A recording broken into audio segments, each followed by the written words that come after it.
Hello everyone, this is Charles Walter Buntjer coming to you from San Francisco. In this video, I'm celebrating my 77th birthday in 2017 in Indonesia.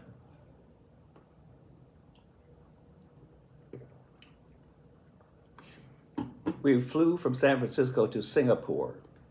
There we got on a bus and went across the country, or island, and got on the MS Volendam, which is a Holland American cruise line ship.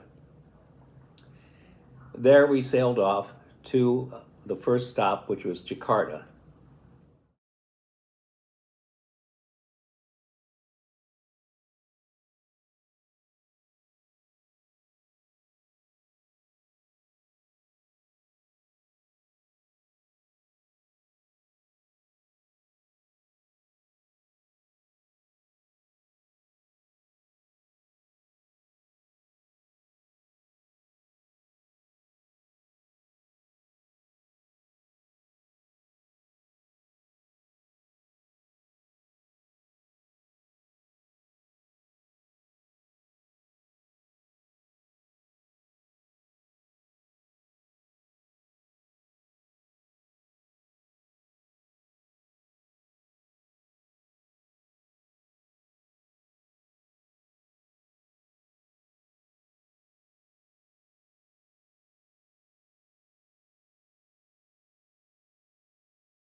We stopped at Jakarta, and many of the stops there were dancers and musicians to entertain us.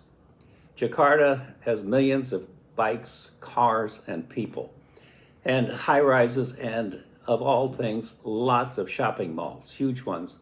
As you can see in this one they took us to, it has a huge atrium, maybe 6 stories high, and on the bottom there was a huge table with all kinds of different goodies that had been made by bakers. They were having a graduation for about 60 chefs, so we got to taste and to see what was going on. And we drove around a little bit more, but as I said, it was basically just high rises, shopping malls, and little shops all over. So back to the ship we went, and off we sailed again.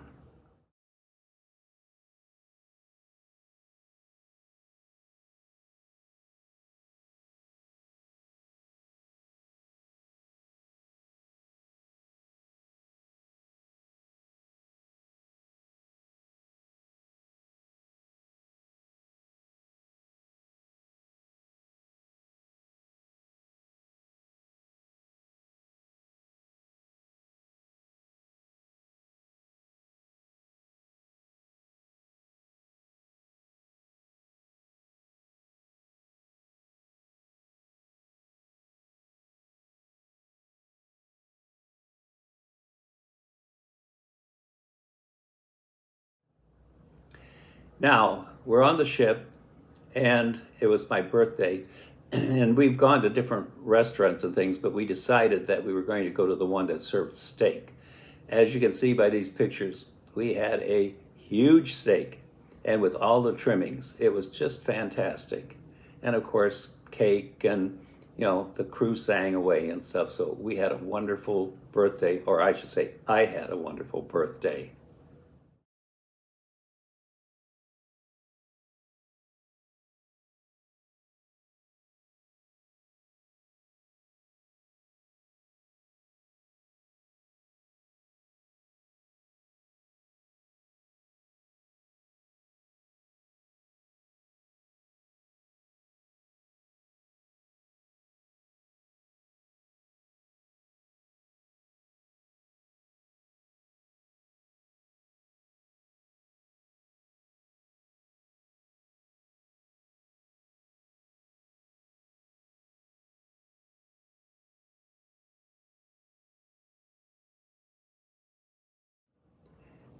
Then we went off to the next island and we did a bus and we went all around the island. We stopped and we saw fishing. We also saw the huge rice paddies, things like that. And then we got to the Buddhist Temple.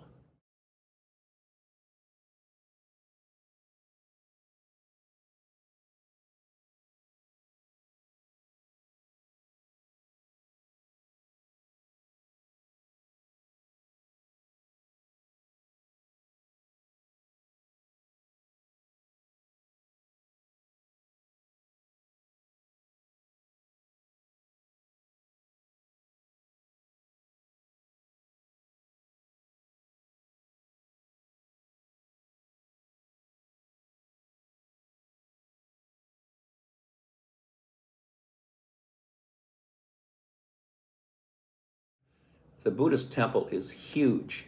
It's one of the largest in the world, I think. It had been covered with volcanic ash, and they had just cleaned it off not too many years before we got there. And when we were leaving, the volcano started to erupt again, so they were rather nervous as to whether or not they would have ash on the building again, or the temple. But two women saw me, and they just couldn't stand it. They thought I was the cutest thing, and they wanted to have their picture taken with me so I could remember them. So here I am with the two women, and we had a wonderful time at the temple.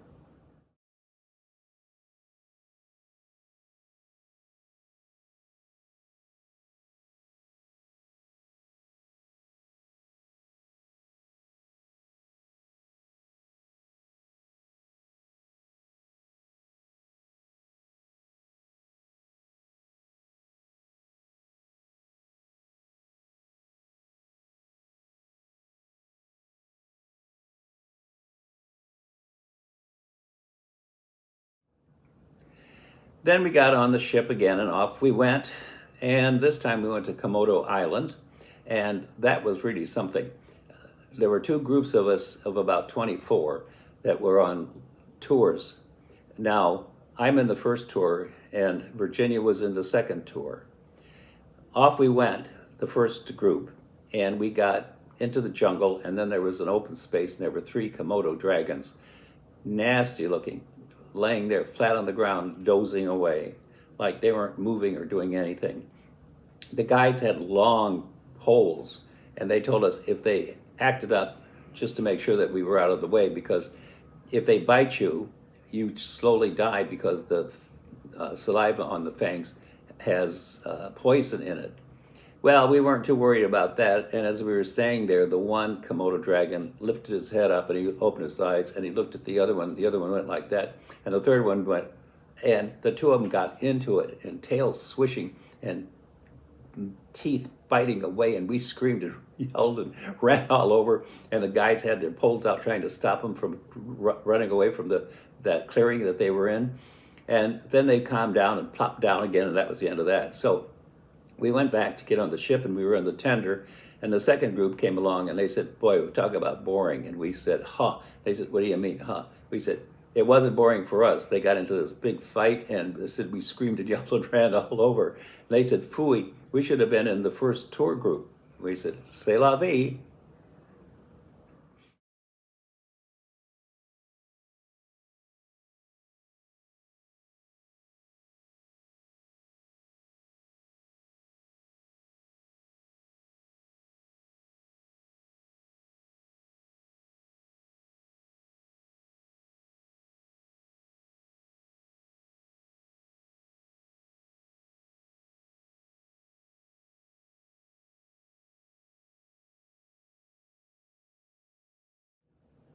So then we went to a gala dinner, and we had crab. It was just really wonderful. And after that, we went to the cocktail lounge and had our usual cocktails, martinis, of course. And then off we sailed to Bali.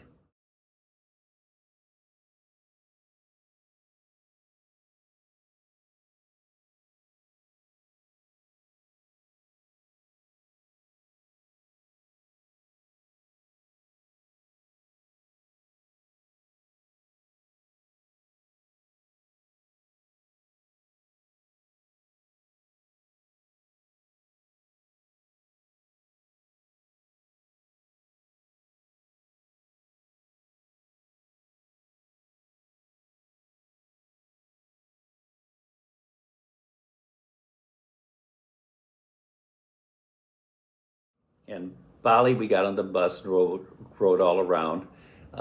We saw the workers in the fields and also roadside stands.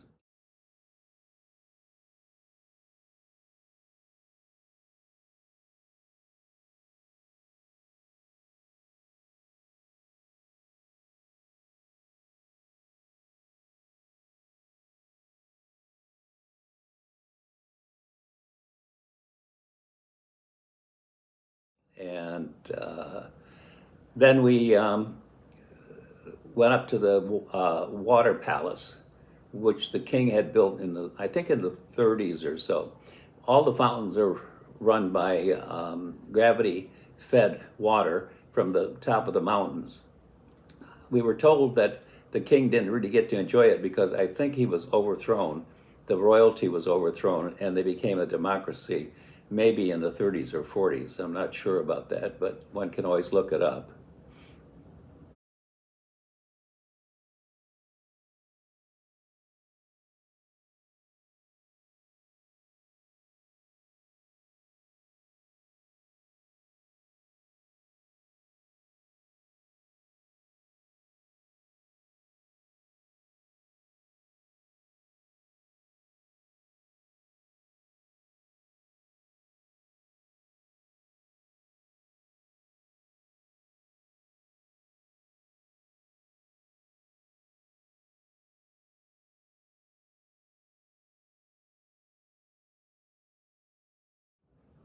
After we did that, we saw the traditional dances of the wonderful Balinese people. Just wonderful, wonderful dancing.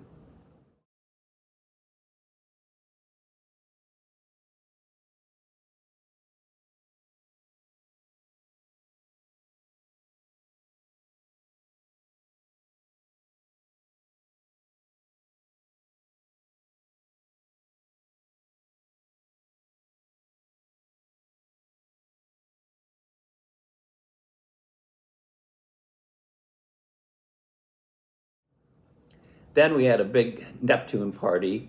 The captain had a party, and he had us all come into the main dining room. And we had cocktails and we had snacks, and then we were all presented with our Neptune certificate that we had crossed the equator safely. So that was the first time in all my world travels, I think, that I had actually gone over the equator on a ship.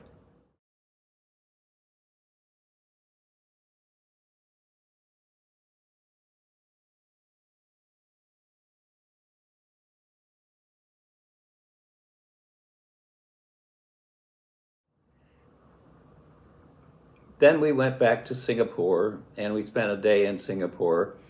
And Virginia and I went all over. We went to see the one of the big Buddhist temples there with lots of gold in it and things like that. And let's see, what else did we do? We went to the orchid garden. It's like a museum. It was just spectacular. Arboretum, just wonderful. And then we went to have our Singapore slings. They were like $24 and they were not that tasty. But anyway, we had to have one when we were in Singapore. So the next day we got up and we flew off to Tokyo.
Now, this is interesting.